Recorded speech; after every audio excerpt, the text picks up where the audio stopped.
Estados Unidos del Nini, es decir, sin un juicio de extradición de por medio. En la mañanera, hoy el general Luis Crescencio Sandoval, secretario de la Defensa Nacional, habló del perfil delictivo del Nini.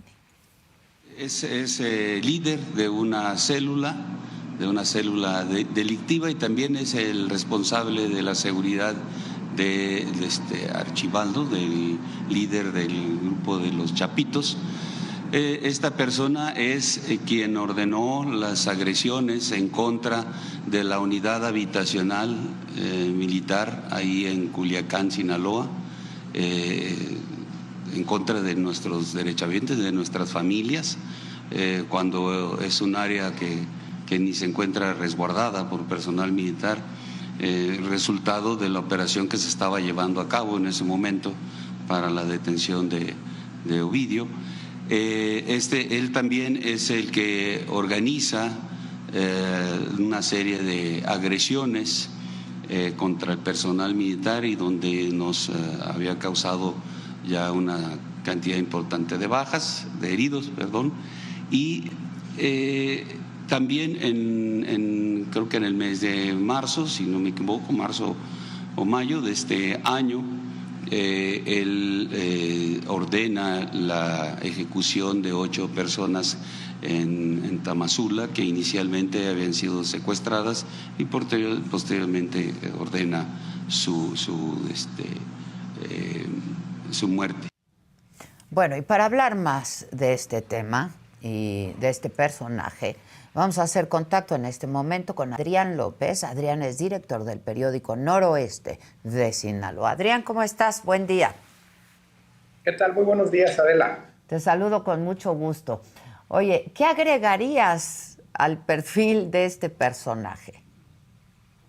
Bueno, creo que tenemos 2 datos que sirven un poco para comprenderlo. El primer antecedente que nosotros tenemos en Noroeste de Néstor Isidro Pérez Salas, alias El Nini, en Sinaloa, fue en 2013 cuando fue detenido por intentar ingresar armado junto con otras 2 personas a la Feria Ganadera, una celebración muy tradicional acá en Culiacán. Y es la primera foto que existe del Nini, esta donde tiene la camisa roja, que todos hemos visto en redes sociales, y digamos que desde los 21 años el Nini empezaba, digamos, esta carrera delictiva que lo llevaría a convertirse en el personaje que ahora señala el general secretario, ¿no? Un personaje muy importante, uno de los top 5, digamos, de la facción de los Chapitos en el cártel de Sinaloa, además de los hijos de Joaquín Guzmán, y bueno, además reconocido por su capacidad violenta y su capacidad estratégica y operativa al interior del cartel, ¿no? Y el otro dato que creo relevante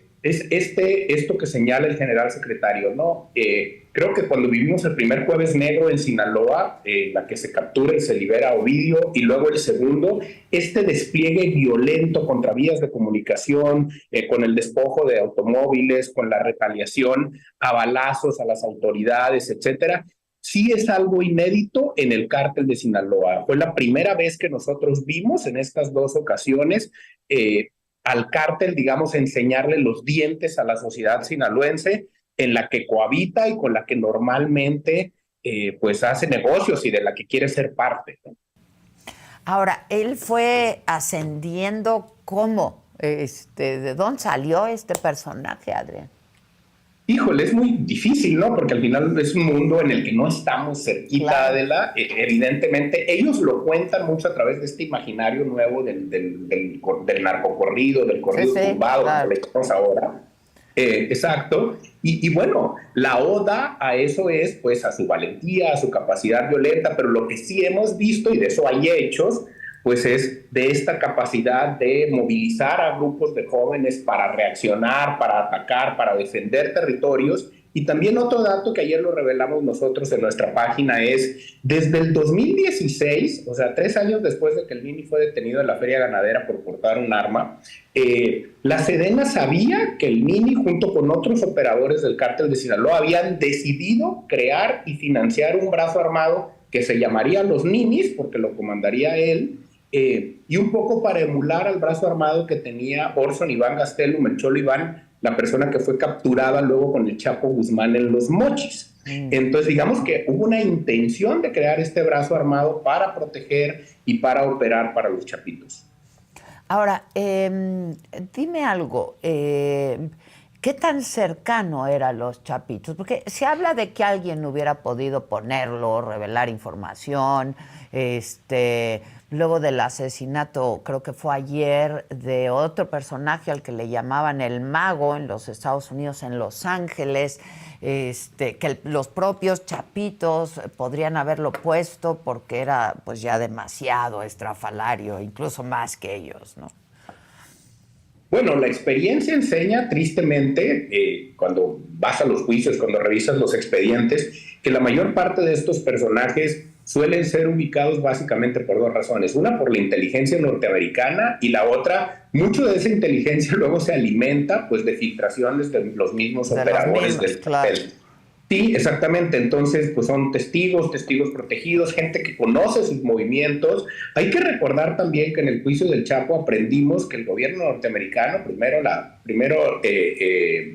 DEA y luego el FBI, infiltraron una gran cantidad de llamadas porque clonaron la VPN, la red de comunicación del cártel de Sinaloa. Entonces, la cantidad de información que sigue habiendo allí, que no se ha usado para ejecutar operativos, es abrumadora, ¿no? Se nos olvida un poco eso.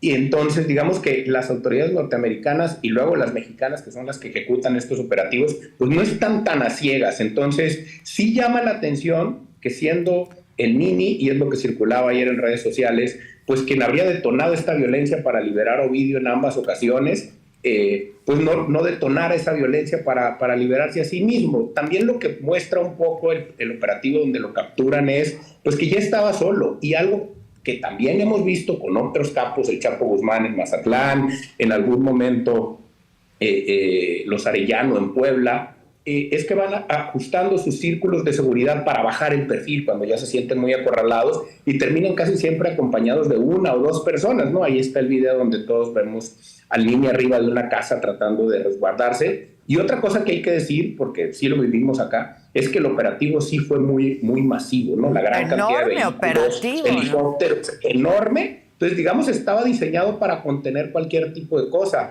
Sellaron el reclusorio también, que es algo que sucedió en el primer Jueves Negro. Muchísima vigilancia en el aeropuerto también. A mí me tocó ir al aeropuerto ese día en la tarde y estaba completamente blindado, ¿no? Con mucha discreción, pero completamente blindado.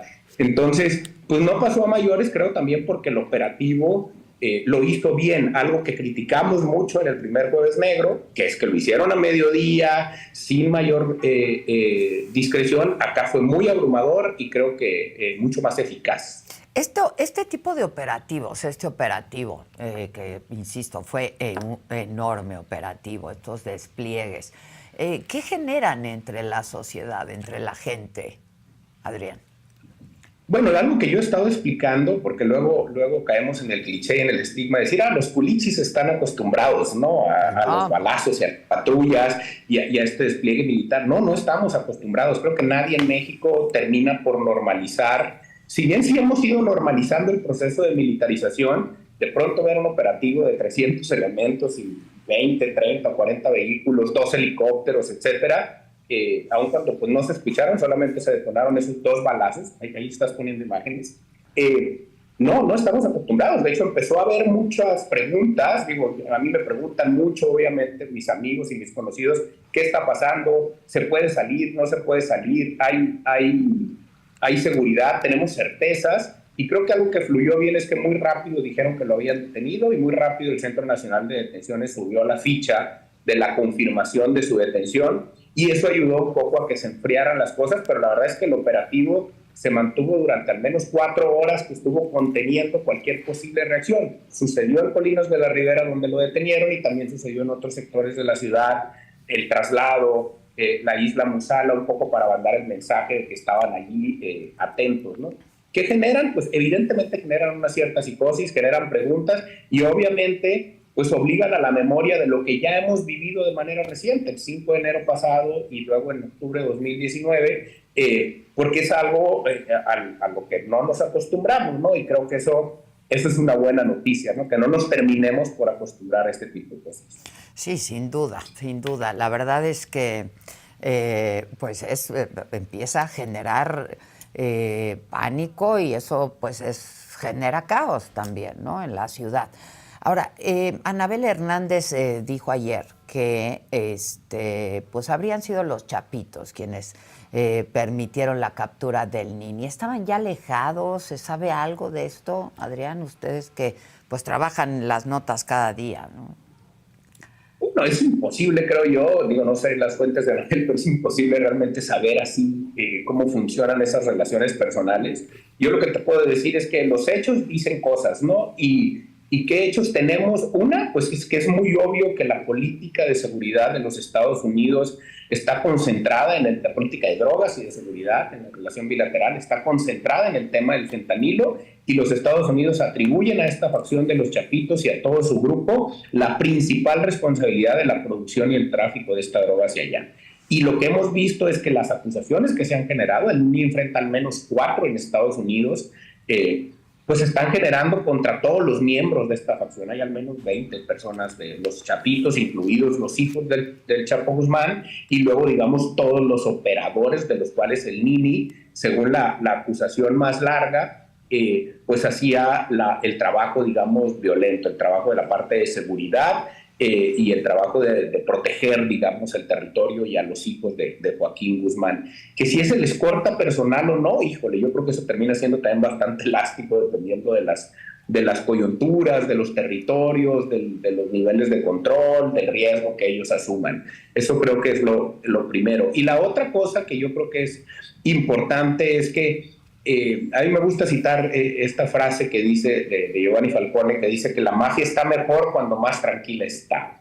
Y cuando hay mucha violencia para el negocio de la mafia, no es conveniente, ¿no? ¿Por qué? Pues porque significa que estás peleando algo, que estás en pugna de algo, y entonces eso afecta el negocio. Y creo que ahorita el negocio de las drogas sintéticas, hablamos mucho de fentanilo, pero hay otro gran negocio que es el tema de las metanfetaminas, que son también para el mercado local, no solo para exportación, y ahí ya estamos viendo altos niveles de consumo en los territorios locales. Siempre nos gusta hablar del consumo en Estados Unidos, pero no hablamos del consumo en México, y las metanfetaminas o el cristal están ya presentando problemas de salud en diferentes ciudades del país, ¿no?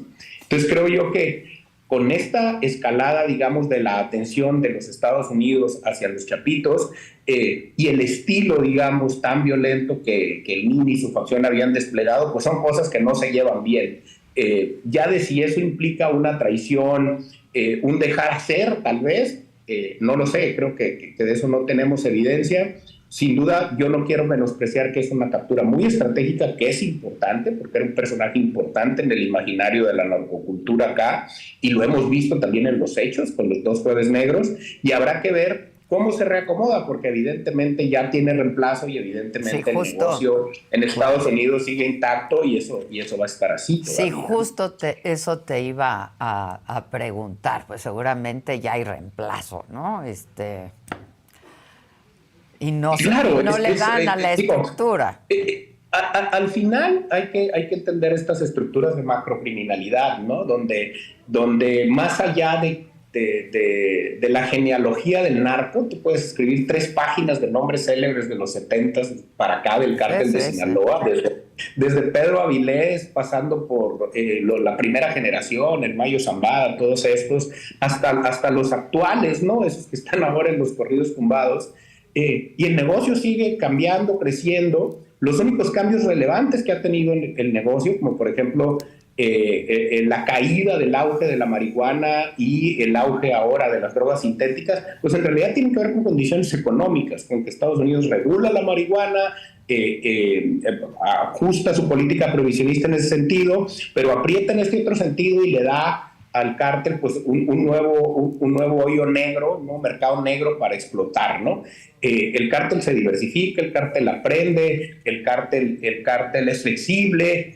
Seguimos hablando luego de cárteles piramidales donde una sola persona manda y hay un gran capo. Eso ya no existe, ¿no? Lo que sabemos es que son células que cooperan entre sí o que compiten entre sí a la luz, digamos, de lo de lo primero que importa en este asunto, que es el mercado, ¿no? Que es el modelo económico del narco y del que la violencia hace parte. Y creo que algo que en lo que hemos trabajado mucho en los últimos 15 años al militarizar nuestra política de seguridad, pues es en contener esa primera parte de la violencia, y no estamos haciendo nada en la política de salud, no estamos haciendo nada en la política económica, seguimos con un discurso prohibicionista, evidentemente empujado también desde Estados Unidos, Sí, sí. Y tampoco estamos haciendo nada en la parte de reintegración social, en la parte de readaptación social. Los penales son hoyos negros donde controla el crimen organizado, eso lo dicen todos los estudios, y no podemos controlar los penales, y no podemos meter Estado de Derecho en los penales, pues no sé cómo vamos a generar Estado de Derecho en otras cosas, ¿no?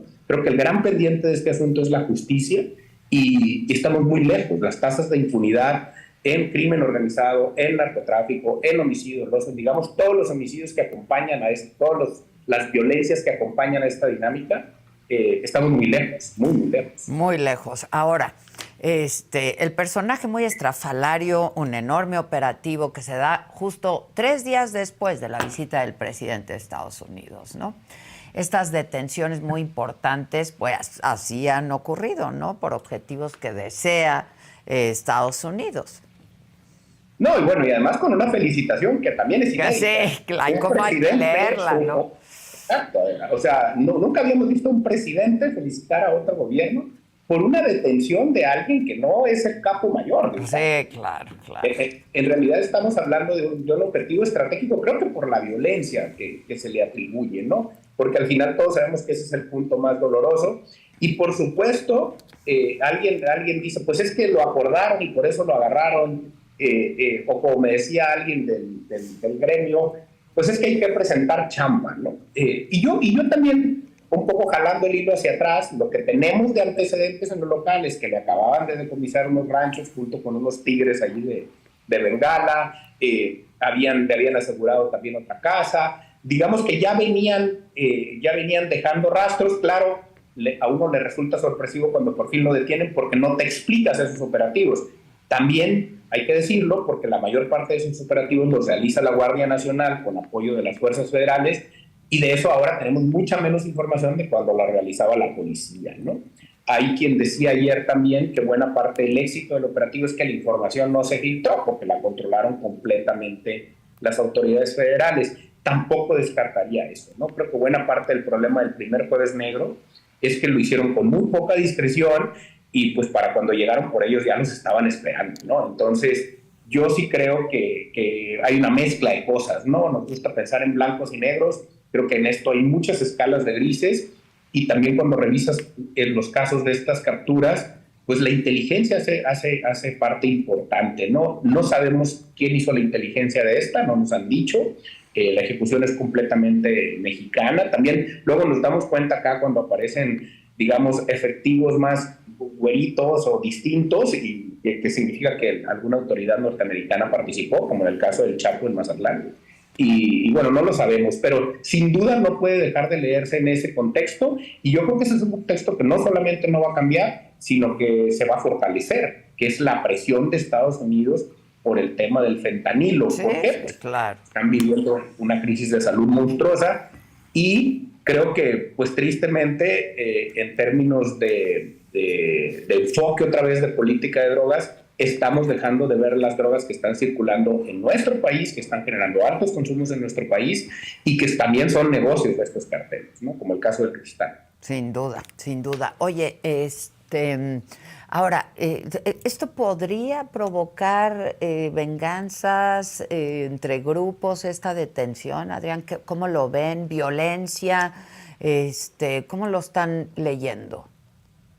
Bueno, estos reacomodos de liderazgos, de pronto sí, al menos en otras épocas pudimos ver que generaron pugnas violentas por ocupar la posición. Eso siempre ha sido así, ¿no? Este grupo parece bastante compacto, ¿no? Parece incluso como una misma generación. O sea, son jóvenes, abajo de los 40, los más grandes, mediados de los 40. También ya no son tan jóvenes, ¿no? Solíamos hablar de juniors en su momento, pero creo que ya no. O sea, en realidad ya todos tienen tienen familias, y creo que eso al final también va cambiando la perspectiva y la dinámica con la que se ejerce esa violencia. También creo que el segundo Jueves Negro mandó un mensaje muy contundente de parte de las autoridades de que estaban dispuestas a ir a todo, ¿no? La cantidad de vehículos artillados y blindados destruidos, la cantidad de personas muertas, el tamaño del operativo. Digamos que ese día el despliegue de violencia fue muy abrumador y el mensaje fue va a ser a costa de lo que sea, ¿no? Las detenciones y ese tipo de cosas. Creo también que fue un mensaje del ejército un poco para reivindicar la primera derrota, ¿no? El tener que liberarlo, y creo que eso tiene un poder simbólico muy importante, ¿no? Digamos que la lógica de que al ejército no se le gana, ¿no? Eso creo que quedó ahí muy claro.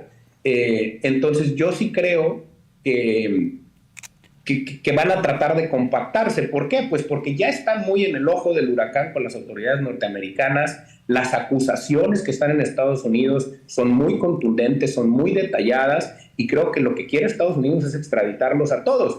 Logró el Nini anoche frenar la extradición con un amparo, pero digamos que el procedimiento estaba pensado para que se fuera de inmediato, ¿no? Y entonces eso no sucedió porque un juez lo logró. Lo mismo pasó con Ovidio, pero tarde o temprano lo logran, ¿no? Eso va a pasar porque la presión de otros grandes. Sí, lo impidieron en fast track, ¿no? De inmediato, pero eventualmente ocurrirá. Ahora, ¿se habla de algún otro personaje así como el Nini que pudiera sucederlo? O sea, que ya se ha conocido, ¿o no todavía? Pues mira, los nombres están ahí en la acusación de los Estados Unidos. Hay otros 5 nombres, te fallaría ahorita en decírtelos todos, pero están todos allí. Y lo que enseña también esta acusación es que luego uno quiere atribuir como roles hiperdefinidos a estos personajes. Y cuando ya revisan las acusaciones, pues digamos que todos coordinan un poco de todo, ¿no? El INE no solamente tiene acusaciones por el lado de la violencia, del despliegue de violencia, de asesinato, etcétera, también tiene acusaciones de tráfico de drogas, de portación de arma, de crimen organizado. Digamos que juegan roles muy flexibles. Y algo que llama la atención también es que les atribuyen delitos de los últimos 3, 5 años y tienen 30 y tantos años. Entonces significa que empezaron muy jóvenes y que tienen una experiencia acumulada a pesar de la edad importante, ¿no? Saben, digamos, lo que hacen. Eso es muy obvio, pues ahí está el éxito, ¿no? Entonces, yo creo que pues al final se van a ajustar. No me gusta replicar lo que circula en redes porque hay mucho también allí de propaganda. Sí, claro. Hay que ser muy cuidadosos. Circulan muchos audios, ¿no? Siempre. Y son expertos para la propaganda. Claro, algo que a mí me gusta insistir, Adela, es que ellos tienen una estrategia de comunicación. Sin duda. Y luego los medios caemos siempre en el afán del clic, de dar la nota, de la primicia, de traer algo distinto, pues en replicar luego esas narrativas, ¿no? Nosotros somos muy cuidadosos en eso, hemos aprendido a fuerza de experiencia y de trancazos que hay que poner un poco de distancia, pues no podemos caer en la máxima clásica de somos un espejo de la realidad, cuando en realidad podemos tener una postura ético-periodística sobre esa realidad. Y cosas que hacemos, por ejemplo, no replicamos audios, porque no hay manera de validar uno. O sea, sí, no podemos distinguir ya los de inteligencia artificial. Ahora imagínate un audio que supuestamente sale de un radio de quién sabe quién. Lo acabamos de vivir con el huracán Otis, por ejemplo, ¿no? Entonces yo creo que estamos allí pues muy a oscuras y hay que ir con mucho cuidado, ¿no? Entonces creo que la lista está allí y pues muy pronto empezaremos a ver cómo se reacomodan. Pues sí, y de este personaje detenido, el Nini, grandes lujos, muy estrafalario, muy estridente incluso con sus lujos. Bueno, yo me atrevería a decir que hasta más que los Chapitos, ¿no? Tiene más corridos que los Chapitos, parece. Bueno, algo que a mí me gusta mucho recordar, esta entrevista que le hizo don Julio Scherer al Mayo Zambada cuando habla sobre estos excesos y el Mayo Zambada le contesta, pues no es algo, le reclama sobre una fiesta y le dice eso que usted dijo no es cierto, lo que el proceso dijo no es cierto, porque si hacemos eso nos agarran. Ya. Me explico, como diciendo, y bueno, al Mayo Zambada no lo han agarrado, ¿no? Eso creo que es un buen mensaje. Todo el mundo crucificó a don Julio por esa entrevista, nadie le puso atención a lo que dijo el entrevistado. Y el entrevistado dice ahí pues cosas que siguen siendo muy vigentes, ¿no? Tristemente, que es los reemplazos están listos, esto es más grande que yo y que nosotros porque tiene mucho y va a seguir durando mucho. Y además, si cometemos esos errores, nos agarran, ¿no? Y creo que la experiencia del Chapo Guzmán, al ponerse tan a la intemperie con el tema de la película, con el tema de Sean Penn, Kate del Castillo, lo pone tan a la intemperie que lo vuelve un personaje muy complicado, digamos, de manejar en ese mundo y que además lo pone en el reflector. Creo que también es parte del error en algún momento de los chapitos que se ponen demasiado a la intemperie y del niño en este caso, ¿no? Otra vez, la secrecía es lo que mejor les viene bien a ellos o lo que mejor le viene al negocio. Sí, y también creo que esta nueva dinámica de redes sociales, del corrido tumbado y todo, es pues una nueva ola narrativa que estamos viendo y viendo, porque algo que sí ha logrado el corrido tumbado, y me voy a poner acá en otros temas, pero es conectar con unas audiencias jóvenes que antes no se identificaban con el corrido, básicamente porque los ritmos cambiaron, porque quienes los cantan ya no son, digamos, el típico embotado, sí, claro, sombrerudo, etcétera, sino es un joven que se ve como se ven todos los jóvenes de ahora, ¿no? En términos estéticos, etcétera, y porque además han logrado hacer colaboraciones con estos otros mundos musicales que son muy interesantes para los jóvenes, el urbano, el reggaetón, etcétera, y ha sido una manera pues muy exitosa de conectar con otras audiencias y de volver a poner en el imaginario juvenil esta nueva música, ¿no? Y yo creo totalmente que eso se vale y que debe de estar allí, no prohibirlo no sirve para nada, al contrario, nomás lo empujas más. Creo que lo que hay que hacer, si no queremos que los jóvenes canten narcocultura, pues es combatirla en los hechos, ¿no? Claro, o sea, claro. Es cambiar la realidad. Cambiar ¿no? la No realidad, queramos, por supuesto, pues es lo que ven. O sea, queremos cambiar la realidad desde la música y es al revés. Alguna vez el Commander decía, se enojan porque canto narcocorridos, yo canto lo que veo y lo que veo es eso. Exacto. Entonces, cambien eso, ¿no? Y cantaré otra cosa. Creo que ahí es importante entender eso y mientras tengamos estos niveles de narcotráfico, estos niveles de gobernanza criminal, estos niveles de violencia y estos niveles de impunidad, pues va a ser muy difícil, ¿no? Pues es la cultura, es la cultura popular, es lo que se ve todos los días, lo que se vive todos los días y es lo que se canta, ¿no? Entre otras cosas. Por cierto, ayer Peso Pluma fue nombrado Hombre del Año por la revista GQ. Bueno, aquí en Culiacán estuvo Natanael Cano y fue un éxito, ¿no? Sí, pues claro. Pues interesante, ¿no? Esto que pasó, me parece que hay que darle la lectura correcta, hay muchos mensajes ahí, se vieron balazos que no abrazos y bueno, porque la estrategia es absolutamente fallida, ¿no? Ya lo hemos visto. Sí, bueno, luego andamos festejando que nuestros homicidios se reducen en 3%, sí, son 90 diarios, son 90 diarios. Andamos peleando contra la Corte, pero tenemos 99% de impunidad en delitos graves y 92% en otro tipo de delitos. Lo cierto es que somos un país con una crisis de violencia, incluso hay quien lo cataloga de una crisis humanitaria, la misma ONU lo ha dicho por el tema de los desaparecidos, y un país sin justicia y la poca que tenemos muy selectiva, ¿no? Entonces creo que al final habría que responder así. El doctor Guillermo Trejo de Notre Dame lo dice muy bien, dice, a estos niveles de violencia no hay que responderles solamente con seguridad, hay que responderles con justicia. Y creo que ese es el gran pendiente de nuestra era democrática desde el 2000 para acá. Ni los gobiernos del PAN, ni el de Peña Nieto, ni el actual han querido entrarle al tema de la justicia con el presupuesto, con la transversalidad, con la voluntad que se requiere. O sea, cada vez tenemos más policías y más militares en la calle, pero tenemos menos ministerios públicos, menos peritos, menos jueces, que son los que pueden hacer posible esa justicia. Y hacer la diferencia, sin duda, ¿no? Porque luego como entran, salen. O sea. Exactamente. Entonces tenemos como un cuello de botella muy curioso, ¿no? Sí. O sea, inflamos el presupuesto en el área de seguridad, militarizamos, con lo que eso implica en términos de derechos humanos. Pero les quitamos a los jueces. Pero del otro lado, no hacemos nada para que eso se sostenga y se mantenga, y lo único que generas es, ahí está la ENVIPE más reciente, cifras negras altísimas porque la gente no quiere denunciar y el principal argumento es no sirve para nada, o sea, nada más pierdo tiempo, pierdo dinero, en el mejor de los casos me extorsionan para que camine mi expediente, etcétera.